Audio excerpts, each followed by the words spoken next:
स्वागत है आप सभी दर्शकों का। मैं हूँ आपके साथ निहारिका महेश्वरी। इस समय देश में एक बहुत जबरदस्त ज्वलन मुद्दा है यूसीसी यानी कि समान नागरिक संहिता, वन नेशन वन लॉ। इसकी वकालत की जा रही है। आपको याद होगा वो अगस्त जिसमें धारा 370 की बात की गई थी और उसको हटाया गया था, और अब वही अगस्त आने वाला है जहां मानसून सत्र की शुरुआत होने वाली है और यूनिफॉर्म सिविल कोड आ जाएगा, अप्लाई हो जाएगा। अब यूनिफॉर्म सिविल कोड क्या है? मोटे मोटे तौर पर समझते हैं वन नेशन वन लॉ, मतलब एक देश में एक कानून ही चलेगा, क्योंकि एक घर में दो तरीके का कानून चलने नहीं चाहिए, ऐसा कहना प्रधानमंत्री नरेंद्र मोदी ने। इसे इलेक्शन इशू बना लिया गया है। लोकसभा चुनाव का ये यूसीसी कोड है और मास्टर प्लान बोर्ड है, लेकिन 70 साल पुराना ये मसला आज भी सुलझा नहीं है। यूसीसी को लेकर तमाम धड़े बट गए हैं, अलग अलग राय हैं। कोई कह रहे हैं कि यूनिफॉर्मिटी लेकर आएगा, विमेन एम्पावरमेंट को जन्म देगा। वहीं दूसरे कह रहे हैं कि आपने अपनी प्रो हिंदू सोच को माइनॉरिटीज पे थोपा है और ये यूनिफॉर्म सिविल कोड नहीं बल्कि हिंदू सिविल कोड है। अब यूनिफॉर्म सिविल कोड के मायने क्या है, सबसे पहले इसे समझने की कोशिश करते हैं। कुछ मेहमान हमारे साथ जुड़े हुए हैं, क्योंकि कोई भी ऐसा मसला होता है जब एक तरफ इंडिया में पर्सनल लॉज हैं, एक तरफ क्रिमिनल लॉ है, दो लोग एक क्राइम कमिट करें, दोनों को सेम आईपीसी के तहत पनिशमेंट मिलता है। लेकिन पर्सनल लॉ यानी कि मैरिज, इनहेरिटेंस, सक्सेशन, अडॉप्शन, उसके लिए अलग अलग कानून क्यों? जो सुप्रीम कोर्ट और जो कॉन्स्टिट्यूशन जो आर्टिकल 44 में लिखा है वो क्यों नहीं? सबसे पहले यूसीसी की एक बहुत ही अच्छी डिबेट जिसमें आप यूसीसी की एबीसीडी समझ सकते हैं, और ये भी आप समझ सकते हैं कि अगर कोई आपको इस मसले पर बरगला रहा है, झूठ बोल रहा है, तो यूसीसी की पावर को जानिए, यूसीसी को समझिए, इसके फायदे क्या है, नुकसान क्या है। तमाम पॉलिटिकल पार्टीज मोदी से कह रहे हैं भाई ड्राफ्ट तैयार करो, शेयर करो, देखते हैं। चलिए, मेरे साथ विष्णु विनोदा महाराज जी हैं। सर स्वागत है आपका। हाजी नजीर खान है, मुस्लिम स्कॉलर हैं, और इसके साथ साथ एडवोकेट सुमन अर्पण आहूजा जी मेरे साथ मौजूद हैं। सबसे पहले सुमन जी, हम डेली कॉन्स्टिट्यूशन और संविधान की वकालत और दूसरों को न्याय दिलाते दिलाते आपको देखते रहते हैं। मुझे सबसे पहले बताइए आर्टिकल 44 में क्या है, यूसीसी क्या है, कितना जरूरी है देश में? देखिए निहारिका जी, इस देश के अंदर जो भी कानून बनाए जाते हैं वो भारतीय संविधान के अंदर बनाए जाते हैं। भारतीय संविधान के अंदर ही इस देश में कानून को बनाने का प्रावधान है। भारतीय संविधान के भाग 4 में हमारा जो अनुच्छेद 44 है, उसमें बाबा साहब ने लिखा था कि एक देश, एक नियम, एक संविधान होना चाहिए इस देश के अंदर, जो उस वक़्त लागू नहीं किया गया कुछ कारण और परिवेश की वजह से। इसकी मैं आपको पूरी की पूरी संकल्पना बता देती हूँ कि इसकी पूरी की पूरी परिकल्पना क्या है। कि इसके अंदर लिखा गया था कि एक देश, एक जो अल्पसंख्यक, चाहे वो माइनॉरिटीज़ हैं, चाहे वो फीमेल्स हैं, कि ये जो देश है, वो किसी भी धर्म, जाति, जिस तरह से हमारे संविधान के अंदर लिखा गया है, हमारी संविधान की उद्देशिका के अंदर ही लिखा गया है कि ये देश एक पंथ निर्देश है। हम सभी जो लोग हैं, वो एक माला में अलग-अलग धर्मों के होते हुए भी हम एक माला में पिरोए हुए हैं। हम पंथ निरपेक्ष हैं और वसुधैव कुटुंबकम की भावना के साथ ही इस देश का जो संविधान है वो लिखा गया था, और संविधान के अनुच्छेद 44 के अंदर सिविल कोड को मेंशन किया गया है कि किस तरह से भारत के अंदर, चाहे वो कोई भी धर्म हो, जिस तरह से आपने देखा होगा कि अभी तक जो लॉ होता है वो 3 तरह का होता है। जैसे अभी आपने बताया कि लॉ 2 तरह का होता है, पर लॉ 2 तरह का नहीं, लॉ 3 तरह का होता है। सबसे पहला लॉ होता है सिविल लॉ, उसके बाद आता है कमर्शियल लॉ, और फिर आता है क्रिमिनल लॉ। अब हमारे देश के अंदर सबसे बड़ी बात, हम सिविल लॉ की बात करें क्योंकि ये सिविल लॉ के अंदर आएगा, हम सिविल उसकी बात कर रहे हैं। तो इसमें क्या है, हर धर्म के लिए, जैसे हिंदू मैरिज लॉ हो गया, मुस्लिम मैरिज लॉ हो गया, पर्सनल लॉ हो गया, शरीयत हो गया, वक्फ बोर्ड हो गया, बौद्ध धर्म का हो गया। तो ये अलग-अलग लॉ हैं। एक हिंदू मतलब अलग-अलग लॉ है जहाँ पर महिलाओं के लिए या उनके धर्म के हिसाब से उनका कानून बनाया गया है। जब हम बात करते हैं क्रिमिनल लॉ की, तो क्रिमिनल लॉ को कुछ धर्म संप्रदाय के लोग या कुछ विदेश संप्रदाय के लोग क्रिमिनल लॉ को तो लागू करते हैं, आईपीसी को तो वो मानते हैं, लेकिन जब बात उसकी आती है, तब वो इसको सिविल लॉ को क्यों नहीं मानते? तो यहाँ पर इस प्रावधान के साथ, इस भावना के साथ कि जब ये देश एक है, ये जो संविधान का जो अनुच्छेद 44 है, ये बताता है कि एक देश, एक कानून, एक संविधान और एक नियम। इसी इसी आस्था के साथ, इसी भावना के साथ संविधान के अनुच्छेद 44 में बाबा भीमराव जी ने इसकी जी। परिकल्पना की थी। और इसी परिकल्पना के साथ, इसी मकसद के साथ आज हमें 70 साल हो गए। उस वक़्त तो आज जैसे अभी आपने बोला कि लोगों ने इसे बोला है कि विपक्ष के लोग ये बोल रहे हैं कि शायद ये आने वाले चुनावी मुद्दा है। लेकिन इसकी परिकल्पना तो तब हुई जब भारत के अंदर भारतीय जनता पार्टी का जन्म भी नहीं हुआ था। इसकी परिकल्पना तो तब हुई थी जब संविधान के को बनाने के लिए एक टीम रची गई थी। क्योंकि उस वक़्त जो देश था, धर्म के नाम पर इस देश का विभाजन हुआ।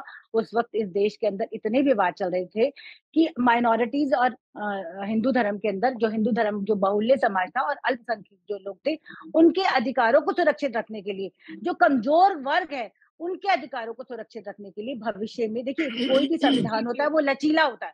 लचीले का मतलब ये है कि वो परिवर्तनशील है और उस वक़्त ये कानून नहीं बनाया गया और भविष्य में इस कानून को लागू करने की परिकल्पना के साथ ही इस नहीं, एक्ट का, लेकिन इस 70 अनुच्छेद साल की से रचना हुई विवादित था। है। अब विवादित हमारे जो धार्मिक गुरु हैं, वो ही बताएँगे क्योंकि हर अलग-अलग पॉलिटिकल पार्टीज़ कोई इसका इतना ज़्यादा विरोध नहीं कर रही, लेकिन हर कोई इस ड्राफ्ट का इंतज़ार कर रही है, मॉनसून सत्र का इंतज़ार कर रही है।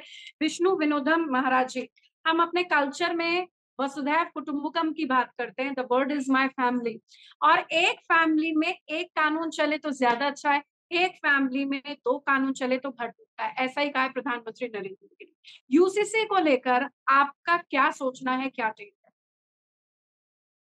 देखिए, ऐसा है, हमारे सनातन में वासुदेव कुटुंबकम की बात कही गई है और ये बिल्कुल ठीक है कि एक देश एक ही कानून होना चाहिए, एक ही चुनाव होना चाहिए और एक देश में एकता के साथ रहना चाहिए। विपक्ष इस वक्त या कुछ लोग इसका विरोध कर रहे हैं, मेरे हिसाब से वो ठीक नहीं है। कोई भी अगर अच्छी चीज होती है, हर चीज का विरोध करना ये जायज ठीक नहीं है। हाँ ठीक है, जो गलत चीज दिखे तो उसका विरोध भी करना चाहिए, लेकिन अभी देखा गया है भारत के अंदर चाहे कोई भी एक शगुफा सा उठ जाए, सरकार को खींच देने का काम करती है विपक्ष। तो मेरे हिसाब से ये ठीक नहीं है, क्योंकि अगर इससे सबको समानता मिल रही है और कहीं ना कहीं मुसलमानों में महिलाओं को भी समानता मिले, इस चीज के लिए यूसीसी का गठन, मतलब इसको लाने की कोशिश की जा रही है, तो ये अच्छी बात है। क्यों नहीं वो हर कानून पे मुस्लिम इस बात को कहते कि शरिया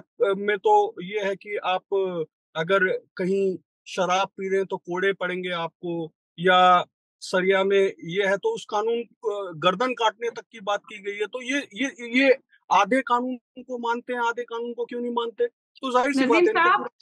नज़ीम साहब एक सवाल है कि क्या हमारा देश तो संविधान से चलता है ना सर?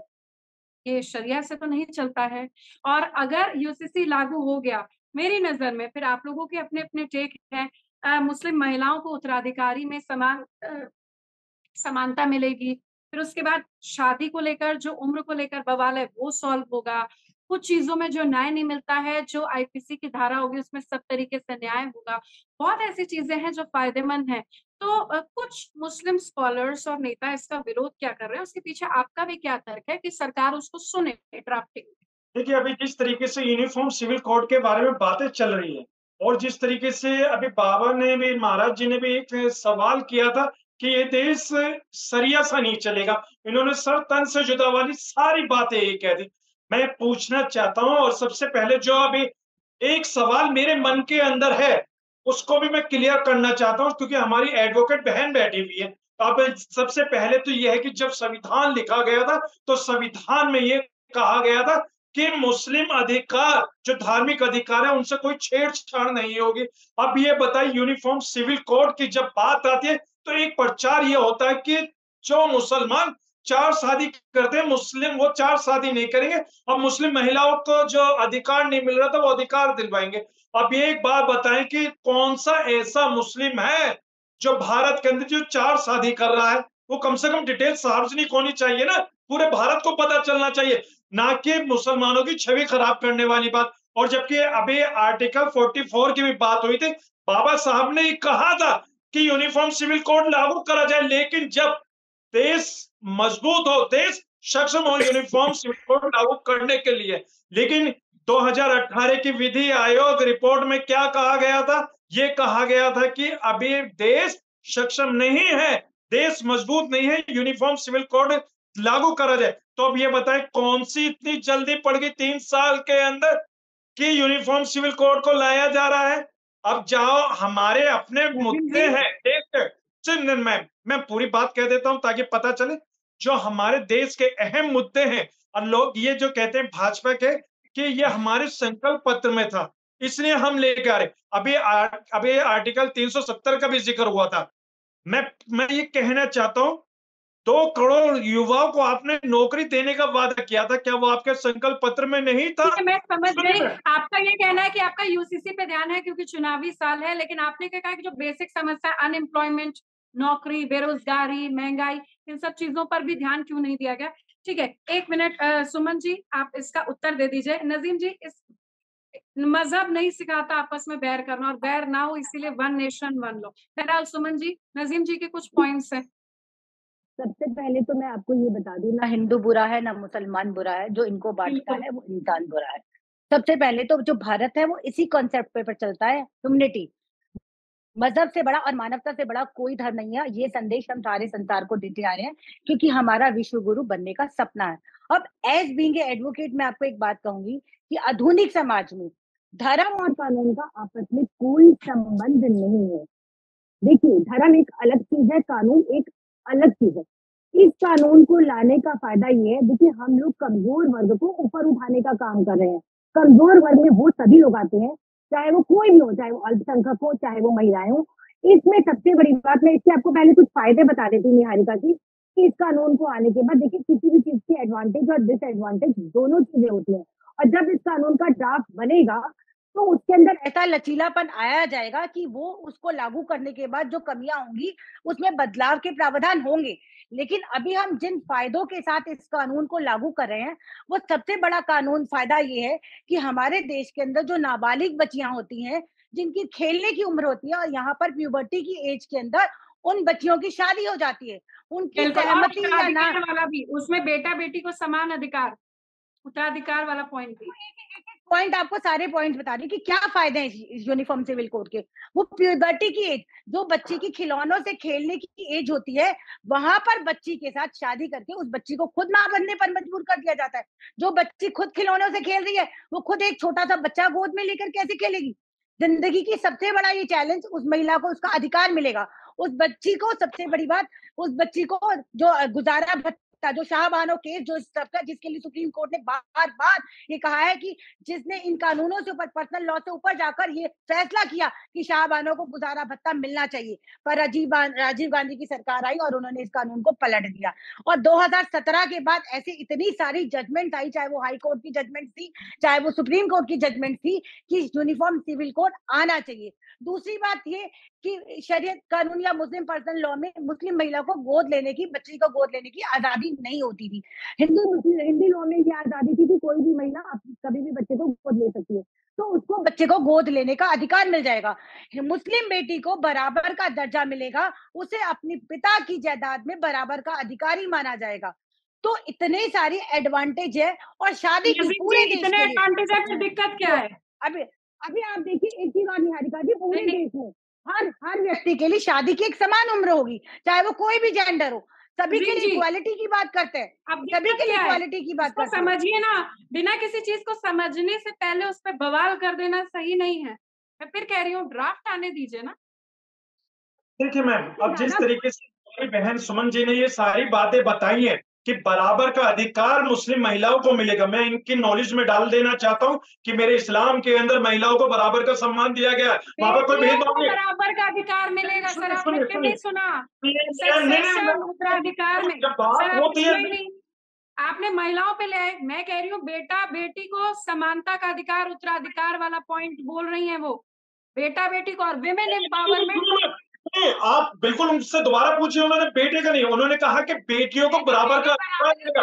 अब पिता सुनिए, पिता की संपत्ति में, आप पिता की संपत्ति में बेटियों को बराबर का सुनिए मेरी अधिकार बहन, जब मिलेगा। मैंने आप बात आपकी सुनिए, मेरी एक बात में मिनट, सुन, एक पॉइंट और भी क्लियर कर देती हूँ, क्योंकि अभी आपने एक पॉइंट किया था कि कौन से मुसलमान ने 4-4 शादियां की हैं। मैं एक लॉयर हूँ, मैं अभी भी आपको ऐसे केसेस बता देती हूँ कि मेरे पास अभी भी ऐसे कुछ केसेस हैं, जहां पहली शादी के होते हुए पहली पत्नी से रजामंदी लिए बिना दूसरी शादियां हो रखी हैं, और वो औरतें परेशान हो रखी है कि हमसे बिना सहमति के अंदर पर्सनल लॉ में तो इस बात का अधिकार ही नहीं है कि अगर आप बच्चा पैदा नहीं कर सकते तो आप अपनी पत्नी की सहमति के बिना दूसरी शादी कर सके।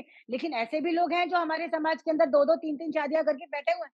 हमारे समाज का ही हिस्सा है, हमारे समाज के अंदर ही हमारे आसपास के लोग हैं और हम उनके लिए लड़ रहे हैं। तो वो सारी चीजें समझने की बहुत जरूरत है कि बेहतरी के लिए है। कोई भी कानून किसी की भावना, किसी धर्म को टारगेट करने के लिए बनता, बेहतरी के लिए चीज है। देखिए, बार-बार आप जो यूनिफ़ॉर्म सिविल कोड के बारे में बात कहते हैं और ये कहते हैं कि मुस्लिम महिला या मुस्लिम या कोई भी समुदाय, उसको सबको बराबर का समानता अधिकार मिलेगा। मैं ये बार-बार ये कहना चाहता हूँ, पहले आप ड्राफ्ट तो लेके आए। ड्राफ्ट आने से पहले ही जो बड़े नेता हैं, वो इस तरीके से प्रचार कर रहे हैं। वो सिर्फ कहते हैं ये एक समुदाय की जो मनमानी है, जो 4 शादियाँ कर रहे हैं, उनके लिए लेकर आए। जब आप खुद इस तरीके का दुष्प्रचार करेंगे देश के अंदर, तो यूनिफ़ॉर्म सिविल कोड नहीं, दुष्प्रचार नहीं। बहरहाल मुझे लगता है कि एक बार आपको ड्राफ्ट को स्टडी करना चाहिए। विष्णु जी बोलिए सर, बहुत देर से आप बोलना चाह रहे हैं। सबसे मुख्य बात यह है जी, नजीम जी ने एक बात कही थी कि अभी देश इन चीजों के लिए उपयोग नहीं कर पा रहा, अभी तैयार नहीं है। तो मैं ये कह देता हूँ कि फिलहाल पूरे विश्व में हर जगह कहीं ना कहीं दिक्कतें आई हुई हैं, इकोनॉमी गिर रही है, लेकिन आज भी भारत अपनी जगह स्टैंड खड़ा है और आगे रुपया बहुत मजबूत होने जा रहा है। तो ये समय कितना मजबूत है, कितना अच्छा है, ये बताने का अभी नजीम जी अभी मेरे हिसाब से सबसे अच्छा समय चल रहा है और ऐसे समय पर ऐसी चीजें होनी चाहिए और आने वाले समय में आपको और अच्छी चीजें देखने को मिलेंगी। आप देखिएगा 2024 में बहुत अच्छा देश बनके निखर के सामने आएगा। लेकिन फिर वो विष्णु जी, फिर आपका यही कहना है कि सब पॉलिटिकल है, टाइमिंग्स का खेल है। आपने ठीक है, चीजें अच्छी हैं, लेकिन आपने कह दिया चुनाव के मद्देनजर हो रहा है। चुनाव के प्रति नहीं, देखिए चुनाव एक अपनी जगह है, वो एक देश भी मिलकर के देश के नागरिकों के लिए एक अच्छा कानून लेकर के आने का काम करती है। इसमें चुनाव विषय नहीं है। मुख्य तौर पे मैं यही समझाना चाहता हूँ कि ये लोग चुनाव से जोड़ करके देख रहे हैं, ऐसा नहीं है। चुनाव के अलावा भी पक्ष और विपक्ष बैठ के काम करता है, नागरिकों के लिए काम करता है। ठीक है सुमन जी, जाते जाते एक बार हमारे दर्शकों को यूनिफॉर्म सिविल कोड की ABCD 1 मिनट में आप समझाएंगे। जैसे वो बच्चा A to Z बोलता है जल्दी जल्दी और क्लैरिटी के साथ बोलता है। जिन लोगों को CAA NRC भी नहीं पता था, उन्होंने बिना पता करे बवाल कर दिया। आज किसी को UCC भी नहीं पता है, जिसकी ड्राफ्टिंग है, सजेशंस इनवाइटेड है, बिना पता करे एक प्रचार हो रहा है, ह्यूमर है, उसको लेके बवाल हो रहा है। As a lawyer, constitution expert, जाते जाते ABCD UCC की समझा के चलते। एक देश, एक कानून, एक संविधान, एक नियम, UCC यही है। और सिर्फ एक बात का और जवाब देना चाहूंगी कि यहाँ हम किसी समुदाय विशेष को नहीं कह रहे। 2017 में एक मीना जाति की एक औरत थी जिसने सुप्रीम कोर्ट में अपने तलाक को खारिज करने की मांग की थी कि उसका पति उससे तलाक मांग रहा था। लेकिन मीना जाति के लोगों का जो कानून था विवाह को लेकर, उस कानून के तहत जब तक उस औरत की मर्जी नहीं होगी उसे तलाक नहीं दिया जा सकता था। इन सारे कितना जरूरी, बस जाते जाते जिस तरह सांस लेने के लिए हवा जरूरी है, उसी तरह इस देश को चलाने के लिए बिजली बहुत जरूरी है। ठीक, धन्यवाद आप तीनों मेहमानों का हमारे साथ जुड़ने के लिए। विष्णु साहब, हाजी नजीम खान और एडवोकेट सुमन अर्पण आहूजा। UCC को लेकर आपने अपने पक्ष रखे। ड्राफ्ट का इंतजार कीजिए, निश्चित तौर पर देश के लिए अच्छा होगा। वसुधैव कुटुंबकम और मजहब नहीं सिखाता आपस में बैर करना, बैर ना हो, इसलिए वन नेशन वन लॉ की बहुत ज्यादा जरूरत है। इसके एडवांटेजेस, इसके डिसएडवांटेज जो दूसरे बोल रहे हैं वो समझने से पहले इस कानून को, इस समान नागरिक संहिता को समझना बेहद ज्यादा जरूरी है, ताकि ये मुद्दा, एक संवेदनशील मुद्दा जो 70 साल से लटक रहा है, वो एक डिबेट का मसला, चुनावी मसला ना बनकर रह जाए। धन्यवाद।